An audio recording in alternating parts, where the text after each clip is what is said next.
When you read about Kylie Jenner, do you try to discount how much is really self-made? We have different categories of unfair advantages in the book. M is for money. I, which is intelligence and insight. L is location and luck. E is education and expertise. And S is arguably the most powerful of all, is status. Is how do people perceive you? To call her self-made is hilarious. Like, super good-looking people don't have much personality. Yeah, pretty privilege exists. Donald Trump said, I got a small loan of $1 million from my dad. A small loan in the 70s. I mean, what is that? Like 10 million now or something? Fixed mindset is like, I don't know how to speak in front of a large group of people, versus adding a magic word, which is the 3-letter word, yet. I don't know how to speak in front of a large group of people yet. Or I'm too scared to do that yet. I don't have the skills yet. I don't know how to code yet. I don't know how to set up camera gear to film a podcast. Yeah, that's a growth mindset. And that is obviously so much better than a fixed mindset. A fixed mindset is I just can't do it. Here's what studies say about, I don't know, parenting or happiness or this and that. I think that we need to not completely disregard all of that, but just...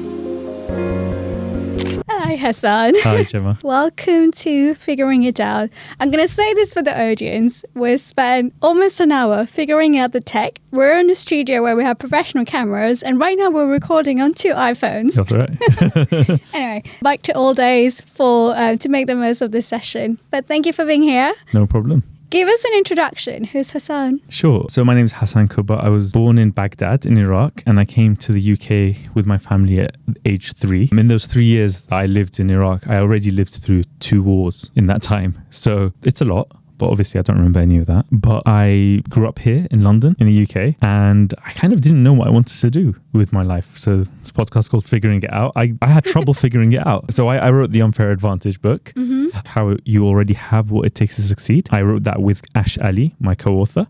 And the book has done really, really well, thankfully. And we've hit a chord with people. We've resonated. And I've seen that since it's been translated in quite a few languages. It's been translated into multiple languages, which has been great. It's gone viral on YouTube as a concept multiple times, like getting millions of views, which is awesome. And yeah, we got a lot of great reviews. We won the Business Book of the Year award, which was amazing. Yeah, but my background is that I didn't know what I wanted to do. There's a story in the book about how my parents got me a birthday cake at age 1 because they were like, sure, I'm going to be a doctor. And I'm sorry to let them down, but I didn't end up going down that path. The cake said something about being a doctor. Yeah, literally it was like future doctor. Brown parents. Yeah, exactly. Yeah, I didn't know what I wanted to do. I was good at science, and I thought, okay, medicine, I guess. And so I maybe it was a subliminal thing they planted in me, but they never like pushed me or like, put pressure on me. But I think, it just gets incepted into you as an idea. And so I was going down the path of becoming a doctor, and then I dropped out suddenly because I was like, this just doesn't feel right for me. I did economics at SOAS, and then next door neighbours, exactly. You were at UCL. I just didn't know what I wanted to do afterwards. I was like, okay, typically people get a job in the city like you've done. Cliche. Yeah, but I just didn't feel. You did economics as well, right? I did. Yeah, economics and stats. So, but it's just something about it doesn't sit right with me. Like in the sense of just purely in the sense of like, I felt like I'll be earning a lot of money, which is great and what I wanted. I wouldn't have much time to spend it. I came across this online course, and it was all about how to start what they called a freedom business. And it was all based on the 4-hour work week, Tim Ferriss, and how you can make passive income, automate your business, use workers from around the world. And that's what I did. I took the course. It was a big investment for me at the time. I'd saved up some student loan money and whatever. And so I took the course, and I was like, that's it. I'm going to get started. This is way back in 2012 now. And it took me 2 years to get started because I was too scared to launch. I was a perfectionist. I was procrastinating it. I was like, I'm not ready. My website is not ready. I briefly got a couple of jobs in the city, particularly in sales, which I think has been useful. Yeah, I did a couple of jobs here and there in the city, like 2 months here, 2 months there, particularly in sales. And then that lit the fire inside me to get started. So I started my own marketing agency. It took about 1.5 years to actually get to the point of making passive income. I was working crazy hours on it, ironically, but then I did get to that point. And then I was able to travel around Southeast Asia and just like focus on other things, started investing a little bit because the business was doing well. And then I met Ash Ali, my co-author, and I learned all about the tech startup world from him. I started dabbling in angel investing from him. And the ideas we got from that became the ideas for the book, for the Unfair Advantage book. And since then, I've been a coach. So I've been coaching YouTubers, I've been coaching startup founders, and I've been coaching people that want to write a book. So particularly people who've never had a book deal, who've never written a book before, who want to be able to get a publishing deal. I've been coaching those kind of people. So that's what I've been up to. You're selling the dream to people, right? I mean, it's also interesting how you touch on, well, you could have landed a good job. I mean, definition of a good job also is very subjective. Yeah. That would have paid you well, but then you wouldn't have had the time to do what you wanted with that money. It's this whole paradox of life. When you're a student, you have the time in between your courses, in between your 3 months break, but you don't have the money to spend it. Yep. Then you start working, you have the money, but then you don't have the time. Exactly. Let's go back to the Unfair Advantage. So I actually wanted to get a copy of the book, and then my library didn't have it, so I started listening to the audiobook. I didn't realize actually Spotify now has great audiobook as part of a subscription. Interesting. So you know your book, The Unfair Advantage, it's actually there as an audiobook. I didn't even know that. Okay, so this is news to me. So it's on Spotify. That's so cool. Yes, I started listening to chapter That's amazing. 1. So I really wanted to touch on Unfair Advantage and what does that really mean to you to start with? And the reason I asked this is because sometimes you look at people, and I think that's something we briefly exchange on emails, and I was thinking about this. Sometimes you listen to someone or you know of someone who's done amazingly well in life, and then you kind of go, well, they were born in a wealthy family, their parents have a great network, so and so. We find reasons to almost discount the fact that they've had amazing success. Maybe let's start with Unfair Advantage. Do we all have one? Yeah. The Unfair Advantage, the idea behind the Unfair Advantage book is that success, and this is what we really realized firsthand, success is not just about how hard you work or how badly you want it. I mean, that's a big factor, of course, but it's not the only thing at all. In fact, success comes from identifying and leveraging, using unfair advantages. So an unfair advantage is some kind of upper hand or some kind of head start. And basically, success is not based on just hard work and wanting it badly enough. Success is based on finding and leveraging unfair advantages. So what is an unfair advantage? It's some kind of competitive upper hand. It's like having a head start in a race. And so a classic non-business example is being tall in basketball. Like, it's so clearly an unfair advantage. You're so much closer to the basket. You see basketball players, they're all tall, but it's not something they worked hard on or developed. They couldn't really change their height. That was just something that they had. And so it's something that gives them an upper hand. Now, that doesn't just apply in sports. It applies in all different facets of life, including business. The question you ask is, does everybody have unfair advantage? The answer is yes. And it might not seem that way. You might not think, oh, well, I don't have a rich uncle. I don't have rich parents. I don't have a fancy degree or working at an amazing company or something. But that's okay. Of course, those are unfair advantages. But what can be an advantage as well is what seems like a disadvantage. So a quick example, you would see startup founders that had a lot of money and a lot of funding. When you ask them, okay, so how are you going to market your product? They'll be like, oh yeah, Facebook and Google ads. We'll just spend money, basically, is what the answer would be. Rather than thinking outside the box, being resourceful, growth hacking, like thinking of more creative ways of doing it. So what's an advantage? One of the advantages of having little money is being forced to be more resourceful, to be more creative. And that's just one simple example of how a disadvantage could be an advantage, but it actually applies to all the different types of unfair advantages pretty much. It's like that could be an advantage in some way. For instance, like Kylie Jenner, I think it was probably in 20 or 2021, she was proclaimed like the youngest self-made billionaire at the age of 21, something of a sort. I can't remember what exactly it was. And I question it because to what extent is self-made? And I think the harm in that, and I'm sure there's a lot of creative ideas that went behind her business, but then she still came from a great family franchise, the Kardashians and so on. When you read about such very high-profile people calling themselves self-made, do you try to discount and maybe delve into how much is really self-made? Yeah, so this is the risk. So I have a TEDx talk, which is about one of the examples I give is Kylie Jenner. And is it? Yeah, absolutely. And we have different categories of unfair advantages in the book. So we have, it's called the Miles framework. Okay. So M is for money. The type of unfair advantage is just having money. Very straightforward, the one that most people will think of. Then you have I, which is intelligence and insight. L is location and luck, being in the right place at the right time. E is education and expertise. So it's like being able to do something that others can't. And S is arguably the most powerful of all, is status, is how do people perceive you? You know, how do you look? What kind of socioeconomic status do you come in at? Are you famous? Do you have a lot of followers? These are all status factors. And so Kylie Jenner, to call her self-made is hilarious because she came from, she's not just affluent. It's insane. The level of fame is on another level. Since the age of 10, she was on Keeping Up with the Kardashians, right, making like $500,000 an episode, like literally. And so imagine the teams of managers and business advisors and mentors and the money they could put into any business idea they come up with. Does that take away from any work that she's put into her lip kits business that she started? Does that take away from the fact that she's good at making content or whatever, getting a following? No, she's still good at those things. Doesn't take that away. It doesn't mean she didn't work hard. She probably did work hard to some extent, but is she self-made is the funny question. And the whole idea of being self-made, like, is anyone self-made? How much do we have to be grateful for in terms of education, in terms of funded by our parents? Yeah, being funded by your parents, or just having a happy childhood, for example, if that's the case, or a stable background. There's so many things. Just being in the Western world. If I'd stayed in Iraq, imagine what kind of childhood I would have had. Imagine if I'd come up with this idea there. Imagine me trying to talk about it with a broken English accent. It's completely different to being brought up here. So nobody's really self-made. Some people are more self-made than others. That's how I put it. Because I think you're right.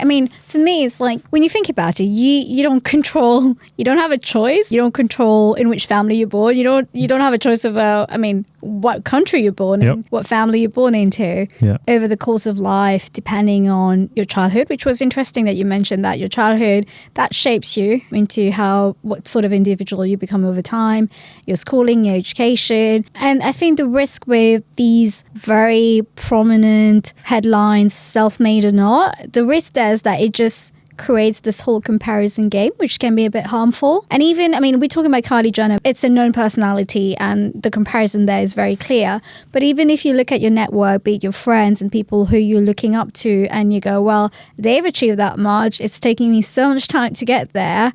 Well, maybe they've had a great network, maybe they've had a boost from someone or so on, and it just makes you feel a bit maybe more at ease with your pace and your journey. Exactly. That was what drove us to write the book, because basically, I grew up reading self-development books. I'm really into self-improvement. I'm really into kind of this whole idea of positive thinking. And, if you dream it, you can achieve it, and those kinds of things. And I think those are very positive things. In other words, having a growth mindset. What's the difference between a fixed mindset and a growth mindset? Well, a fixed mindset is like, I don't know how to speak in front of a large group of people. Okay. Versus adding a magic word, which is the 3-letter word, yet. I don't know how to speak in front of a large group of people yet.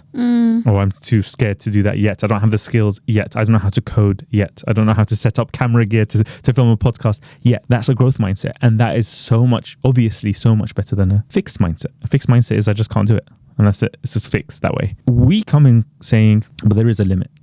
There is a limit to what you can dream. There is a limit to there are physical limits. And there are unfair advantages. Let's not all pretend, like self-development books in general, they pretend that everybody is starting from the same starting line, that everybody has the same kind of circumstances. And then they just talk about like mindset, and they talk about like hard work, and they talk about like the strategies for success. And they just think, if he did it, you could do it. And it's like, well, if Kylie Jenner did that, I could do it, really? Like, it's like, let's take it to an extreme and then see how silly it is. Yeah, isn't that kind of a self-limiting belief then? So it could be.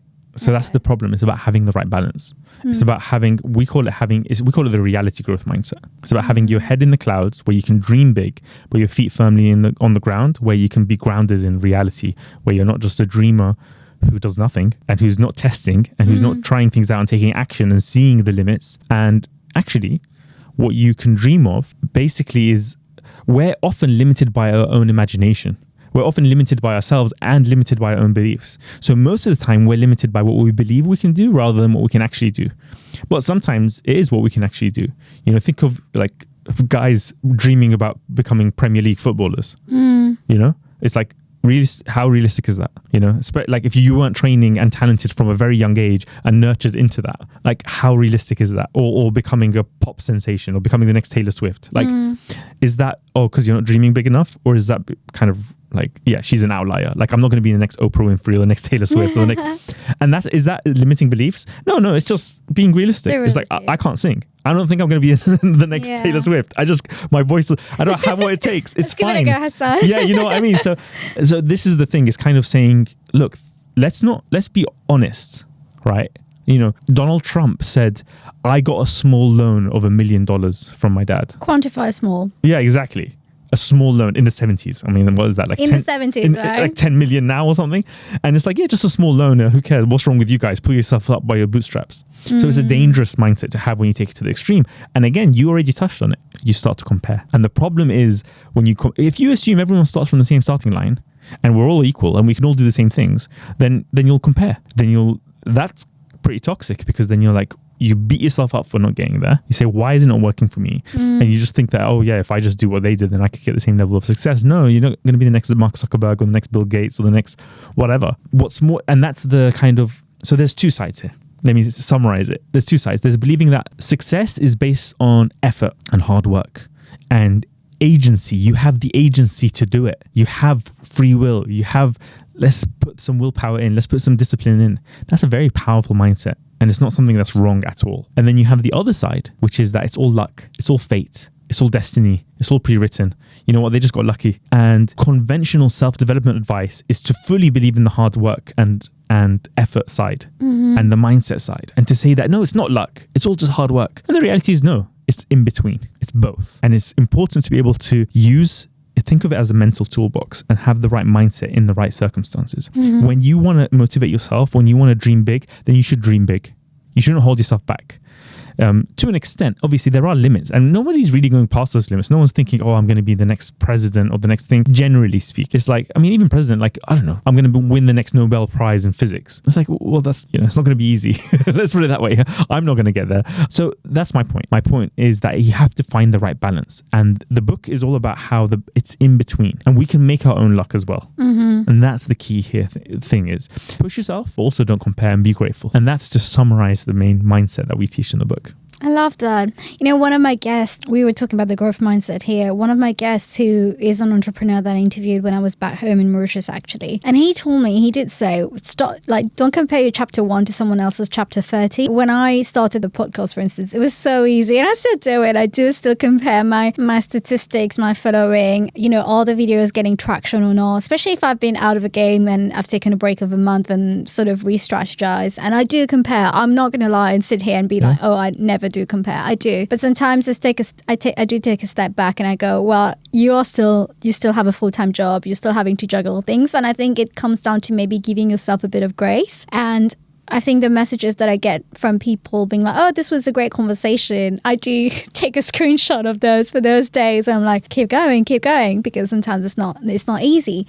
But along the same lines, though, when I posted that video of that guest who comes from an affluent family, okay, and he's created a business, he's making good money, and someone actually wrote on that clip, the social media clip, someone wrote, well, if I did come from a rich family, I would also be on the podcast, something of the sort. And my guest and I were exchanging messages, and he said, here you go, that's a limiting belief. That's someone who, rather than saying, this is someone I can aspire to, maybe I will recognize the fact that he comes from an affluent family and he had a network there. But the idea generation part that came from him, rather than looking at the positive side, sometimes we do almost discount everything they've done simply because I can't do it. Yep. Or maybe that's just an excuse for me not doing it. Exactly. And that's why it's really important not to let it hold you back. So it depends on your goal. It goes back to start with why. Simon Sinek kind of popularized this term. We talk about it in the book. It's like, what's your objective? What do you want? And so let's say, for example, Gemma, you want to create the biggest podcast in the world or whatever. Like you want to have a really successful podcast. Should you compare? Yeah, you should compare. That's not a wrong thing to do. I mean, that's normal. It should motivate you. Your competitive side needs to come out. You have to say, why? If they could do it, I could do it, and you should do that. Right. But you have to think of it as a tool in your mental toolbox, just one of many tools. In other times when you're feeling down and you're reflecting, and instead of just beating yourself up constantly and never being happy, because ultimately you can always keep moving the goalposts and you can keep saying, oh, I want to be the biggest podcast in this niche, or I want to be the biggest podcast in this particular thing. And then let's say you hit that and then you start to expand what the niche is. It's a much bigger niche now. Now I want to compete with Diary of a CEO. Now I want to compete with, the thing is in life, whenever you set a goal, and this is the same in business, the same in YouTubers. I work with a lot of YouTubers. I work with authors. Look, you can always compare yourself to something bigger. how rare is it going to be that you're the top in the world or something? But you have to know when to use which mindset. And that's the key. The key is, do I say, look, I'm grateful. Look where I've reached. Look where I started. Look what I've done. I have a lot of disadvantages as well. And I've reached here. This is great. But let me keep going. Let me see what I can do. Versus, oh my God, I'm awful. What's wrong with me? Maybe I'm just not disciplined enough. Or maybe there's something, etc., etc. So it's a case, I see it as purely different lenses to look through. You know, how if you put on a lens, then you'll see the world in a different way. You put on a different lens, you'll see it in another way. You see the lens of gratitude versus the lens of competition versus the lens of ambition. So it depends which one you want to utilize. And it's really important to utilize the right one. You mentioned gratitude there, and everyone talks about gratitude these days. I think it's become a term that's been more popularized among our generation than maybe baby boomers and our parents. And it's interesting that you come from, you moved to the UK at the age of 3. And I know so many of my friends who are like first migrant parents type of generation. If you think about gratitude, and these days it's all about writing your gratitude journal, thinking and reflecting about your day. Yeah. Do you really think that works? Oh, good question. Or is it just a way of us making amends for some other things that are not really going well in life? I know it has a calming and soothing effect on people. Does feeling grateful, and I know some people will be like, what sort of question is this? But is it just a woo-woo thing and like, oh yeah, write in your gratitude journal, be grateful for things and good things will happen to you in the future? Yeah. No, I think it's a good question. I think it's good that you're asking this. I think there's a reason that gratitude is becoming more popular, because we need it more. Because there's more comparison now than ever before, because of social media, because everything's quantified. And you can see, oh, how many followers does so-and-so have? How many likes did my post get? How come mine isn't doing? It's so brutally quantified. You know, like success in the past used to be like a quiet thing. Yeah, I mean, relatively quiet, right? People will try and, play it down. But now it's like, well, you can see pretty much, like, especially when it comes to like talking about content and social media and being a creator and all that, it's very open, and that's tough on the mental health, and that's really tough. We all know how bad social media can be on the mental health, and that's because of comparison. The comparison is a thief of joy.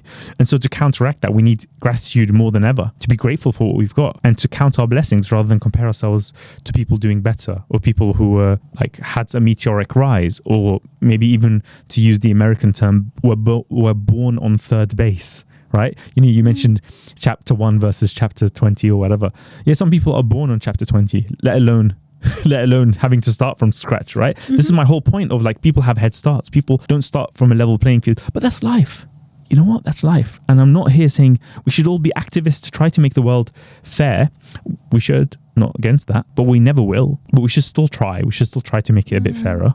But you know what? We never will, because it's human nature. We're hierarchical creatures. And you're going to pave the way for your kids. Yeah. And that's going to be, if you've had a great education was one example. Yeah. And then you're going to pave the way for, say, they are actually gifted, or they are actually, they're working hard, then you're going to be like, I'm going to send you to an even better university than I went to. It's always going to go up, unless they don't want it. But that's the aim of a parent, maybe. And the reality is, it's not all in our control. Because any moment we can have, God forbid, some kind of health issue come up. For us or for a loved one. And so it's like, well, that's why gratitude is so important. Are you even grateful for your health? It's so easy to overlook the basic things. Like, the biggest determining factor to success, the absolute strongest one. Do you know what it might be? Do you have any idea of what it might be? The absolute strongest indicator of success. It's not what people think. And let's say success based on, let's say, financial means. Just to define it, because obviously success has different types of success. But financial means, what's the strongest indicator? I was going to say, I know this sounds really deep, but how much time you have on this planet, maybe? I think that could play a role, but it's not the right answer. Health? Plays a role. Again, not the right answer. Really? Because actually a lot of quite unhealthy... Mr. Beast has Crohn's disease. Mr. Beast? Biggest YouTuber in the world. I'm researching him right now for a new project I'm working on. He has Crohn's disease, and he has to take frequent naps. And he has low energy. It's like, what? Really? So the strongest indicator of success is location. Location? So for example, in the UK, your postcode. But think of it like this, your passport. Imagine if we were born in Yemen or I don't know, Niger in Africa or something. If we were born in just some village out somewhere. Are we even grateful for the fact that we're here in the Western world, developed world? Are we even grateful that we have a passport that we can travel almost anywhere? Do we even realize how advantaged we are? Or are we just comparing ourselves to people who are doing better? Because we're all in our own little bubbles, in our own little social media circles, or the people that we meet, and just compare ourselves and are unhappy. And so that's why gratitude is so important. You have to look at because this is what we were worried about, right? I think the unfair advantage. We're like, oh, well, this is true. But what kind of mindset is people? Are people going to have victim mindsets about this? Oh my God, poor me. I don't have, rich parents. Poor me. I didn't go to a fancy school. Poor me. I wasn't born super good looking, and just go viral immediately for no reason, just because I'm good looking. The reality is we have so much to be grateful for, and the things that seem like disadvantages can be advantages. For example, the classic thing, and of course there are exceptions to everything, we're going to generalize here, but the classic thing is like super good looking people don't have much personality, It's like, right? And it's like, are they going to be the funniest? Are comedians the best looking people? No, not really. Are the most charismatic people the best looking people? Not really, no. So it's just a small example of how everything is a double-edged sword. Are good looking people privileged? Of course. Is there such a thing as a halo effect where they get treated better? Yeah, pretty privilege exists. But look at what they don't have. They don't have much developed personalities usually. There are exceptions. There are exceptions to everything. There are outliers to everything. Don't get it wrong. Just understand that this is a general thing. Generally the case. Being born and having to struggle a bit makes you much more resourceful, makes you much more driven, gives you a kind of a chip on your shoulder. Even like do you think the most successful people are the people with the happiest childhoods? No, not at all. Because why? Because sometimes they have a chip on their shoulder. They want to prove themselves. They want to prove, that the bully's wrong. Or they want to their abusive dad who used to never show pride in them. They want to somehow deep down inside them, they want to prove themselves to their dad. And so they worked harder. Is that a healthy mindset? No, I'm not saying it is. But are the most successful people the healthiest mentally? Talking about financial success. This is why it's all one big kind of pot of different variables, different advantages and disadvantages and factors. Success is not a basic linear thing. Do this plus this plus this equals success. It doesn't work that way. Success is an emergent of all these different factors. And so what can we do? We can just have the right mindset, enjoy the journey, be grateful for what you've got. And the key thing here, one of the biggest messages from the book, is partner up with people who have complementary unfair advantages. So where you're weaker, they're stronger. The founder of WhatsApp, nerdy Ukrainian kind of immigrant to the US, very quiet, socially awkward. He's just good at coding. So he created WhatsApp. Who did he then partner with? So his name is Jan Koum. Who did he partner with? Brian Acton. Brian Acton, does he know how to code? Does he know? No. He's very extroverted. He's good at pitching. He's networked with wealthy investors. So he was able to raise the funding. And so now we have a WhatsApp because they partnered. Rather than Jan Koum, it's like in The Apprentice. They try and make them all-rounded. They're like, oh, are you good at selling in the market? And are you also good at this? Are you also good at that? Well, would Mark Zuckerberg have been good at selling in a market when he was younger? Look at Elon Musk on stage. How bad he is at speaking. Yeah. He's terrible at speaking. Doesn't matter. He's a creative mind, but... Yeah, I mean, he said he's got Asperger's. He's on the autistic spectrum. But is that a disadvantage or is it an advantage? Well, I guess both. And that's the key.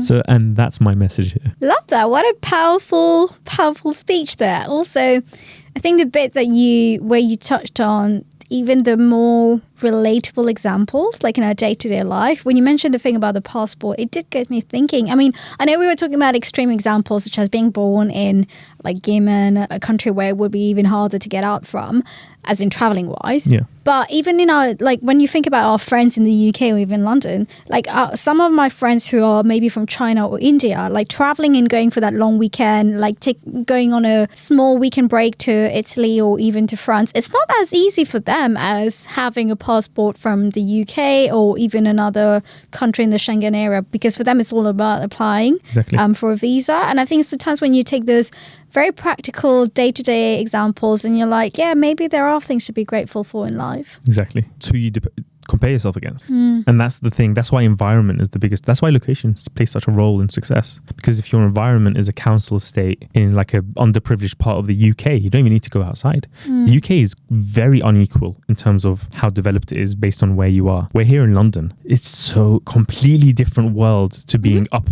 in Northern England or even in the Midlands or wherever. It's completely different. And the way people think, the way people talk, the way, like, I know Ash Ali, my co-author, he's from Birmingham, poor part of Birmingham, actually where Peaky Blinders is set. Like literally, there was shotgun murders on his street growing up. This is crazy. Obviously, I grew up in a war zone. Well, I was a baby in a war zone, let's say, put it that way. But a middle-class family, So I was part of the kind of privileged Iraq to be able to leave the country and to immigrate away. And so I noticed Ash, like, with his Brummy accent, it's harder for him to even be understood in foreign countries. I mean, this is in a minor way. I'm not talking something major.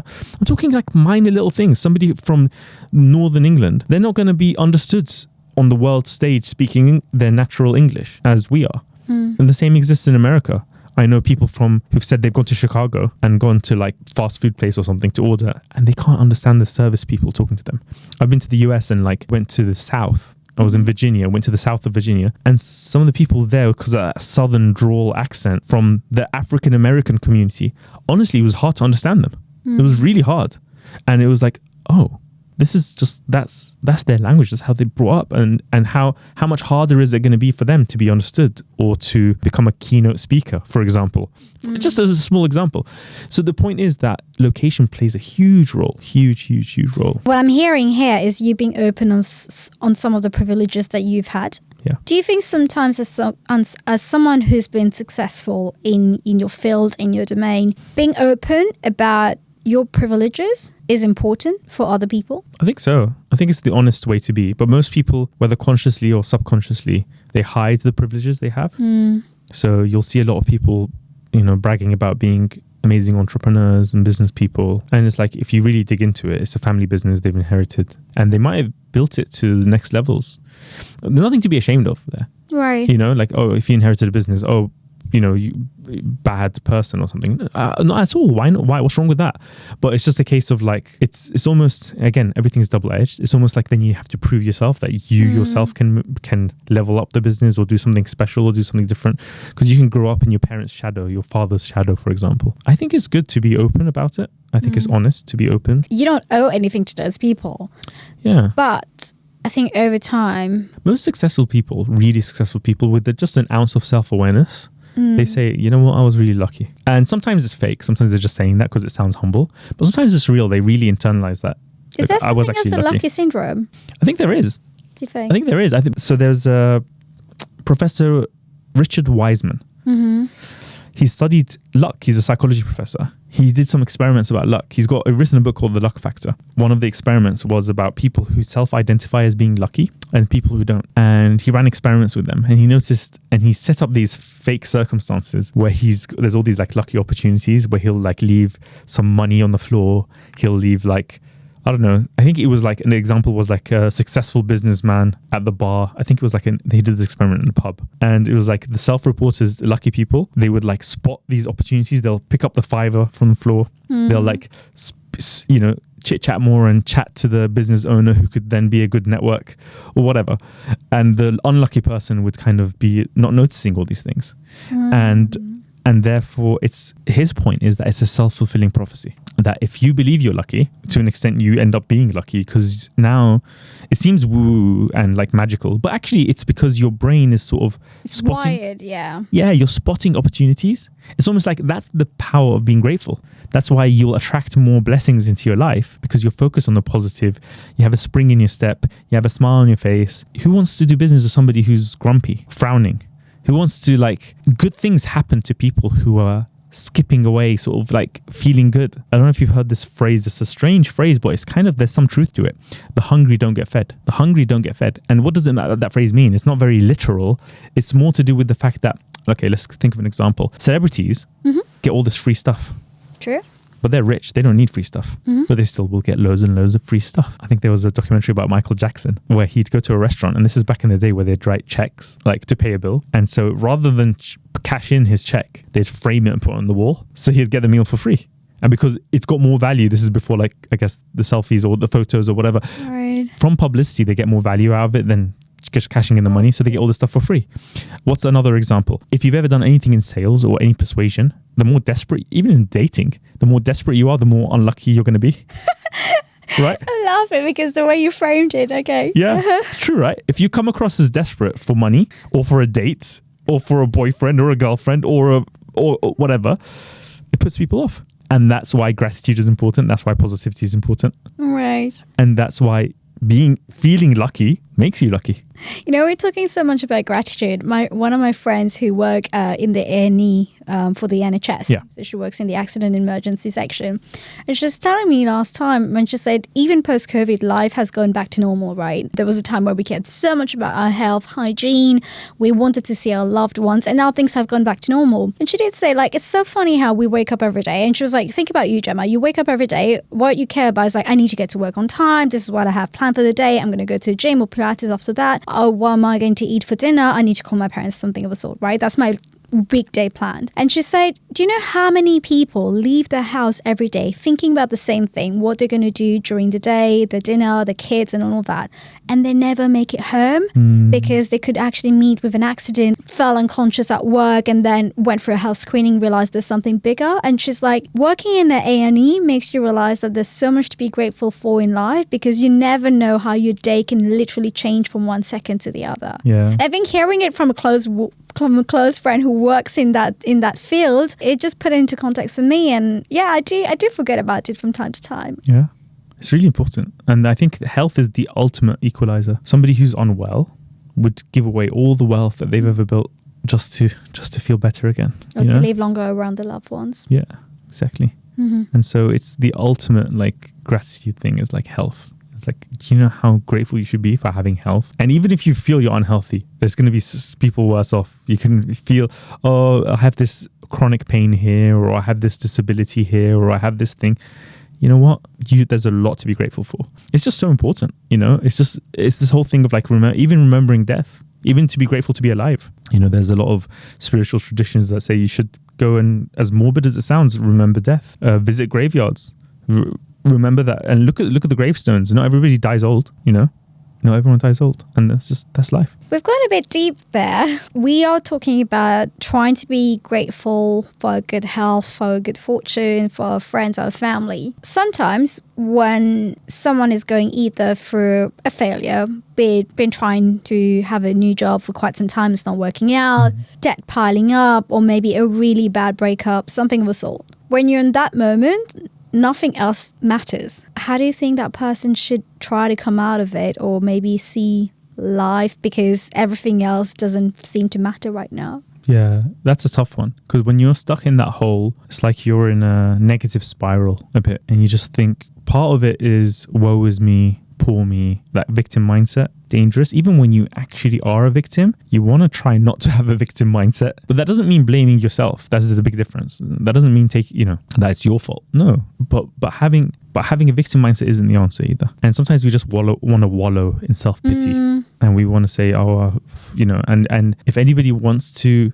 point out, you know what, here's the bright side, or look at this person doing worse off than you. You want to you don't want to hear it. You want to completely disregard it. You just want to think about woe is me. And it's hard to get out of that. It's hard. It's really, really difficult. I think one of the key things to do is to try and do some kind of, again, easier said than done when you're in that state. But maybe that's why it's important to be proactive about it.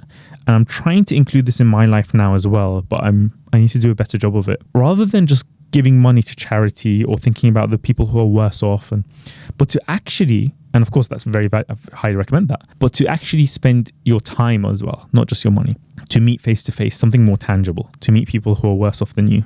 You know, go see some, whatever it might be, homeless people, orphans, poor people, displaced people, refugees, people who've really gone through some crap. Go and help them, just go and volunteer, go do something, like in person, not just see your money. And I think that's the only way you can really snap yourself out of it. It doesn't work in the abstract. It works much better. Like if you just, this many people died, or this many people are going through this trouble. It's not as powerful as when you really meet them, see them eye to eye, and do something. And that's why I want to do more of that myself. I think I'm not doing enough of that myself, of the actual in-person sort of volunteering. Because on paper, it doesn't seem like a good use of time. Oh, well, I can just give this much money and I'll helping more. My time is more best suited doing this other thing. And then whatever rationalizations you come up with, but emotionally, your brain will really connect with it better if you do it in person. So if you can do any kind of volunteering, whether it's, I don't know, in an old people's home, or whether it's in a soup kitchen, or whether it's in just some kind of charity, but where you can actually engage with and speak with people who, let's say, are terminally ill, or maybe a children's hospital, or whatever it might be. I think that's the only way to really... Right. It's heartbreaking, and sometimes we just want to shy away from that. But actually, it's the goal in life is not to just avoid negative emotions, because it's not the key to happiness. The key to happiness and long-term fulfillment is to feel the full range and to feel content and grateful, ultimately. And I think that's why we keep going back to gratitude, because that's the magical emotion that can really trigger everything to feel good and every kind of deeper joy. And I think over time, one of the things that I've realized is that it's not just about us. And if you do love and care about other people, and it might not be the whole population, but if you do care about the next person, be it your sibling or your good friend going through something, I do think it comes down to even us taking actions. And more recently, I had a friend who's been struggling with something, and I've been like, but why don't you try, I don't want to get into the details of it, but I've been like, why don't you try and meet other people and go outside of your bubble? And he or she said, well, it's a bit hard. And I know of someone who's actually visiting my home country right now, and I know of that person who's based here and has gone back, and I know she's a great friend. And I said, well, maybe I should link you guys up, because that would be cool. Like, you guys can go out and discover a new place together. And she was like, oh, that would be amazing, could help me change my mind. And I do think like sometimes we get sort of caught up in our routine and our bubble, and we always think about the next thing that's more important to us. And we do have certain qualities or maybe certain tools that could actually help other people, whether that's linking someone with someone else and helping them change their mind, go out, or whether that's like helping them with a job application. Let me review your CV, because maybe that would help ease your application process that you're going through. I think sometimes it takes a bit of self-recognition. Where can I help other people? And it's not just about us. Yeah, I think that's what it is. That's the issue. We have a problem with the modern Western culture, and it's spreading everywhere. It's just global now, is individualism. So it's not as much in developing countries, it's more in sort of developed countries where we are in the West. It's this individualism, it's this self-centeredness. And I think that's why we're so unhappy, because we're so self-centered, because we're so caught up in, what do I want? What's there for me? Oh, but what sacrifice is this going to be for me? And I think, look, I'm somebody myself who's had kids a bit later, mid-30s until I started having kids. So it's quite very recent. And I just think, you know what? Until you have kids, you don't really understand emotionally what it's like to be thinking about somebody else. And just having a family, and just like the traditional values of like marriage and kids and sacrifice and duty is gone away. It's all become like, what feels good for me now? And that's why everyone's so unhappy. That's the irony. And so when you think of others, when you serve others, that's how our brains are wired to do so. Our brains are wired to have kids young. And this is like controversial now, because everyone's like, oh no, you do you travel the world, you do this. Actually, I don't think so. My opinion, this is my advice, take it with a pinch of salt, and everyone's circumstances is different, and there's exceptions to everything. In general, starting families younger, getting married younger, that is what your brain is actually yearning for. You know, that's a big piece of it. And so I think that's a big piece of it, is just like the people don't talk about the joy of it. So I got brought up in that similar culture. I'm brought up here where it's like, oh, the sacrifices of having kids, and then we can't travel, and then we can't do this, and then we can't go out, and we're lame, and then we sleep early, and then they cry, and it's so tiring, and postpartum depression, and it's so blah, blah, all the negatives. Well, no one's talking about all the joy it gives you, because that's the reason we're all here now. We're all here because there's something in our brains that's triggered to enjoy having kids and reproducing. Otherwise, we wouldn't be here. So our genetics tell us to do so. And this is just evolutionary psychology. And I'm somebody who's I'm religious. I believe in God, but that doesn't take away from the fact that, and there's also the religious argument for that. But forget that. I'm even talking about this from just the genetic kind of like drive, is our instinct. Maybe what's holding us back, maybe what's making us unhappy is that, you know what, we think of the short-term pleasures only and then regret it as we get older. And this applies to men and women. It's just like, don't throw away all the traditional values. It was there for a reason. Don't just think that, oh, they're just backwards and now we know things. No, not really. All the studies now, everything else.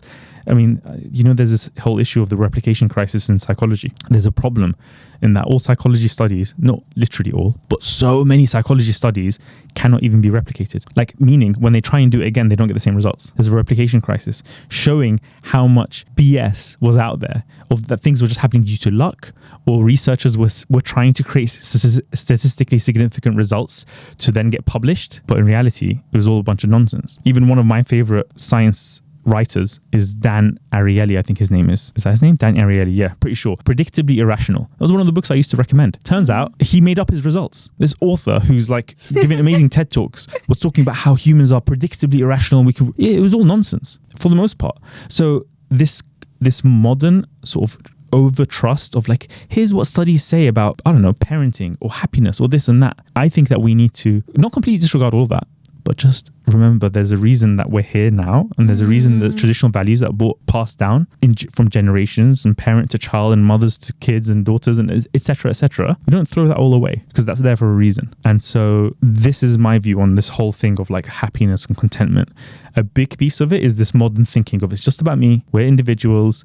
Let's just be me and travel the world. You don't care about what people say. And that's why we're unhappy, because we're sort of built to serve. And actually, we find true happiness is serving others. Do you think? Because right now, our generation is going through this whole thing of you do you. Yeah. If you don't want to get married, if you don't want to have kids, you do you, which I'm completely okay with, as in you do you. Yeah. Do you think in some decades from here, this would have gone so far that we'd almost want to go back to how it used to be? Wanting to have somewhat of a ring fencing and protection from this whole social construct, the family, reinstoring the values like try to be married young, have kids and all that. Do you think at some point we might see a return back or kind of a reversal of this whole course? Yeah, I think it's already happening. Do you think? Literally, I think it's already happening. There's already people, there's a lot of there's a whole like, see, the thing is it's all tied up in some things which are like what we can call toxic or we can call extremist. It's all mushed up together.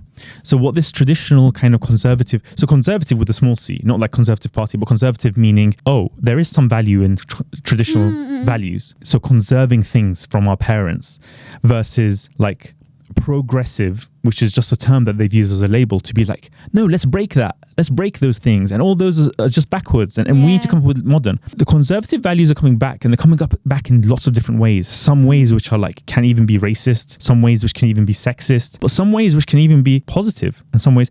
And so we have to be smart enough not to put everything in one bubble. Understand that we can stop getting so obsessed with labels. Use your own rationality to think and stop and sort of ponder over what you truly believe, rather than, what does everybody in my tribe believe? Okay, then I believe the same things as them. You kind of have to stop and think, and it's difficult. It's difficult to think for yourself to an extent, but I think that's already happening. People are already going back to traditional values. There's like, some of them are jokes, some of them are extreme memes. You see them all on TikTok, you see them all on Instagram, where just as an example of like saying, well, maybe I just want to be a mom. Maybe I just want to kind of be nice to my husband and my kids. Or for men to be like, maybe I just want to be a father young, or maybe I want to get married young, or maybe I don't want to like sleep around or something like that as a guy. Maybe it doesn't make me more of a man to do that, etc., etc. So I think this is already happening. Who knows where things will go? But to be honest, there is an issue of population collapse at the moment. I am one of the people who believe that the low birth rates that's happening is a bad sign around the world. Especially smarter people, smarter people. And by smarter, I don't mean that in a judgmental way. I mean it like literally people with higher degrees are having fewer kids because they're delaying having kids. And when you delay, you have fewer. And you like prioritize, but it's too difficult. And then you overthink it because you're older. You start overthinking. Well, am I ready? And it's such a big deal. And you're over perfectionist as a parent. Kids, and then you become a helicopter parent. And that's not how we were designed to be. We were designed to start younger, have more, not be so overly obsessed and involved and be so sensitive to everything that they're doing, and just to be a bit more free and okay about it. And I think maybe I don't know. I feel like our generation is almost testing it, and then Gen Z have come along and they're like disrupting everything. It did start with us, the millennials that started going, but wait. Exactly, but throughout we maybe, and I'm maybe talking about my own experience and of friends that I know, and maybe we're realizing that we're not really happy. Exactly. Disrupting everything. Exactly. And that we do need to fall back onto some values. And I don't know if you said you're religious, but I've realized that as we grow older, we become more spiritual. Whether you're religious or not, that's something else for everyone. We become more spiritual. We want to be tied. We want to have something to hold on to.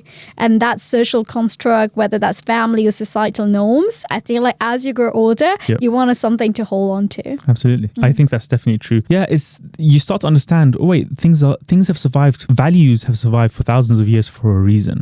And of course, they might have negatives. There's cultural values that can be negative. There's even things which are supposedly religious religious values that can be negative. Don't throw the baby out with the bathwater kind of thing. You know, don't think, oh, then it's all wrong. No, there's a reason it's there. There's something there. There's something to it. There's something about fulfillment. There's something about joy. There's something about, you know, you talk to grandparents and talk to even parents, especially if we're immigrant generations. They have traditional values, and there's something about them which is kind of can be quite happy, kind of can be quite centered and joyful.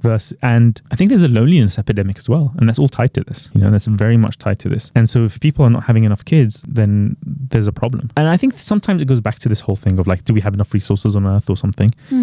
I think there's more than enough, especially when you innovate. And it's been, you know, this whole idea of population and it's too much and the world can't take it. I think you need to look into that and understand that, you know, if you did economics, I don't know if you did Thomas Malthus. It's Malthusian. Yes. Malthusian stuff is old. They used to think that we're going to run out of food to feed people and that we should be careful about population boom. Yeah. And guess what the problem is now? Population collapse. It's not boom. China had the one-child policy. Now they've reversed it and they're desperate to say have more kids, but people aren't having more kids. And it's a problem. Japan is becoming an elderly society. They're selling more adult nappies than baby nappies. You know, the old people ones? Sad. They're outselling, the old people nappies are outselling the baby nappies.